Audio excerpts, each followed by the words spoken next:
Masih akan berbincang pemirsa bersama dengan Pak M. Hamzah, CEO dari Sahamologi, mengulas tadi terkait dengan pelemahan nilai tukar rupiah yang sekarang sudah hampir 16 ribuan lagi. Kemudian juga ada penegasan dari Kementerian Keuangan bahwa PPN akan tetap naik menjadi 12% pada tahun 2025 mendatang. Dan tadi Pak Hamzah sudah mengatakan bahwa inilah kan cenderung lebih berdampak negatifnya itu adalah ke industri otomotif. Nah, industri otomotif kan ada beberapa sahamnya nih di Bursa Efek Indonesia, Pak Hamzah. Misalnya Astra, apa rekomendasi Anda saat ini melihat ada peluang sentimen negatif?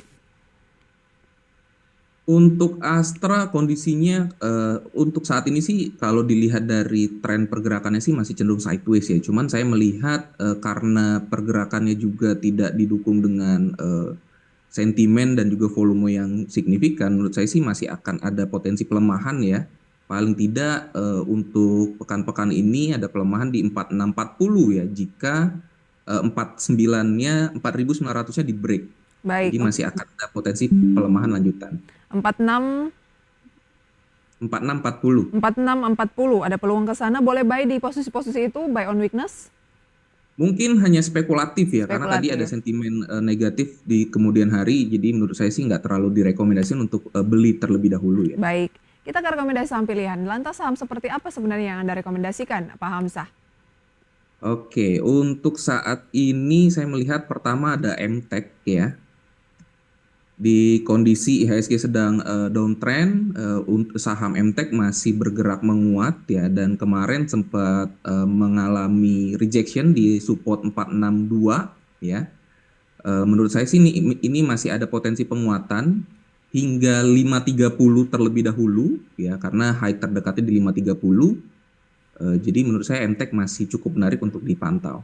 Oke, ada target ke level berapa setelah 500 saat ini? 530, selanjutnya 575. Oke, jangka pendek berarti ya, Ya, jangka pendek 530, selanjutnya untuk jangka menengahnya di 575. 575 nah jangka menengahnya. Baik, kemudian Selanjutnya saya melihat juga SRTG, Saratoga Saratoga. Saratoga juga masih berada di area sideways ya, yang tadinya sempat menguat cukup signifikan, dan saya melihat supportnya cukup kuat untuk ditahan. Supportnya di 2210. Kondisi saat ini masih di area 2300-an. Menurut saya masih cukup menarik untuk spekulatif. Targetnya hingga 2600. Oke, 2.300 dan range-nya itu dalam satu pekan terakhir itu kan di 2270. Nah, masuknya sebaiknya di posisi berapa? 2270 sampai 2440 range-nya di sepekan terakhir. Menurut saya sih di 2270 hingga 2300 masih menarik untuk koleksi Baik. ya. Berarti saat ini di level-level akumulasi ya. Ya, Boleh diulangi sampai target di level berapa? targetnya minimal di 2600 terlebih dahulu. Oh, 2.600 terlebih dahulu. Ini hanya untuk trading jangka pendek saja? Iya, karena kondisinya juga masih cenderung sideways. Mhm. Saya belum melihat potensi penguatan, tapi menurut saya sih untuk sideways menguat ke resisten terdekat masih ada potensi besar. Baik, setelah MTEK kemudian Saratoga, Selanjutnya ada Java. Java. Semenarik apa Ya, saham Caron Java ya dari poultry? ya. Menurut saya untuk Java juga karena kondisinya masih uptrend, dan Mhm. menurut saya juga pelemahannya juga cukup terbatas ya, dan menurut saya sih support 1690 cukup kuat. 1680 hingga 1690 masih cukup kuat, jadi masih bisa berspekulasi di area sekarang saat ini di 1700 dengan target penguatan hingga 1850. 1850 ada target begitu ya, cenderung uptrend dan supportnya masih cukup kuat begitu ya di posisi yang Anda sampaikan tadi. Oke, yang terakhir mungkin Pak, Terakhir ada Wifi. WiFi. Ya, Semenarik apa? Wifi karena kemarin baru saja break 442, menurut saya sih ini ada berpotensi berlanjut ya penguatannya hingga 540. 500? 40. 540 ya target berikutnya. Ya. Baik, dengan support di level berapa? Supportnya di 442. 442 ya, baik. Oke, support di 442 untuk WiFi. Itu dia saham-saham yang Anda rekomendasikan pada pagi hari ini, pemirsa. ada saham EMTK begitu ya. Kemudian juga ada SRTG, ada Java dan juga ada Wifi, semua direkomendasikan buy.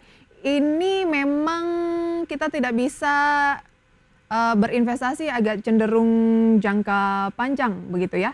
Atau bagaimana saat ini? Ya, tentunya untuk jangka panjang sih masih cenderung di saham-saham perbankan ya, karena Hmm, memang kondisi saat ini masih cukup murah ya, cukup kondisinya terkoreksi cukup dalam. Untuk jangka panjang sih masih direkomendasikan saham-saham perbankan ya tentunya karena defensif juga. Tapi untuk saham-saham yang tadi direkomendasikan itu hanya untuk trading ya karena apa namanya memang kondisinya sedang uptrend ya di kondisi IHSG yang sedang downtrend itu saja sih. oke. Kalau mau bicara jangka medium to long yang defensif itu ya lagi-lagi masih banking begitu ya. Tapi nanti akan Ya. kita ulas karena The Fed atau ketua The Fed Jerome Powell itu Desember kan diperkirakan bisa potong lagi 25 basis poin sama seperti bulan November ini. Tapi kayaknya tuh enggak gitu. Karena disampaikan semalam tidak ada tanda-tanda itu. Itu yang membuat Wall Street kayaknya melemah. Nah, gimana dengan respon perbankan kita pada pagi hari ini? Kami tampilkan update pemirsa pembukaan perdagangan sesi pertama pada hari Jumat ini, di mana IHSG berbalik arah, menguat 0,33% setelah kemarin melemah lebih dari 1% dan saat ini di 7.237. Kami sampaikan juga nilai tukar rupiah terhadap dolar Amerika Serikat melemah 15.936, melemahnya sekitar 0,54% dengan deretan saham yang menjadi gainers based on value dan juga losers based on value berdasarkan data kami saat ini pemirsa adalah JSPT atau Jakarta Setiabudi yang menguat 24,93%, Daas yang IPO Senin lalu naik 24,77%, naik yang juga IPO pekan ini naik 17,53%. Kemudian ada MLPT, SKRN, Boat, dan ya ini juga adalah emiten baru pemirsa ya pekan ini. Losers ada PART, Wika, ISEA, SMGA, TOWR, Pico, dan beberapa saham. Tak terlihat banking di sana. Bagaimana analisis Anda? Kapan sih waktu yang tepat untuk masuk di saham-saham perbankan, Pak Hamzah?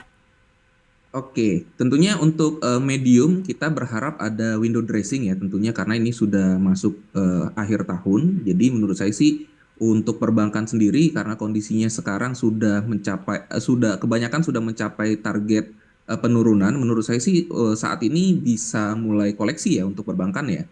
Baik, kita lihat pagi hari ini Bank Mandiri, BRI, BCA yang baru saja saya cek semuanya masih melemah. Mana yang paling Anda highlight? Dua deh, emiten banking untuk medium term yang menurut Anda sudah cukup oke saat ini atau semuanya masih tunggu dulu? eh untuk saat ini sih menurut saya Mandiri ya yang cukup menarik. Mandiri ya? Karena ya, karena menurut saya target penurunannya hanya hingga 6375 Mhm. kemarin sempat turun cukup dalam tapi rejection. Jadi menurut saya sih untuk Mandiri sudah mulai menarik untuk dikoleksi sih. Baik, Mandiri sudah mulai koreksi di 6.300-an ya. Ya, Super kuat di selain level itu berapa? untuk Mandiri sih tadi support lanjutannya mungkin di 6050 ya, tapi Baik. menurut saya sih susah ya untuk ke Mhm. level tersebut. Sebelum kita akhiri, tips untuk pemirsa di rumah kira-kira apa nih?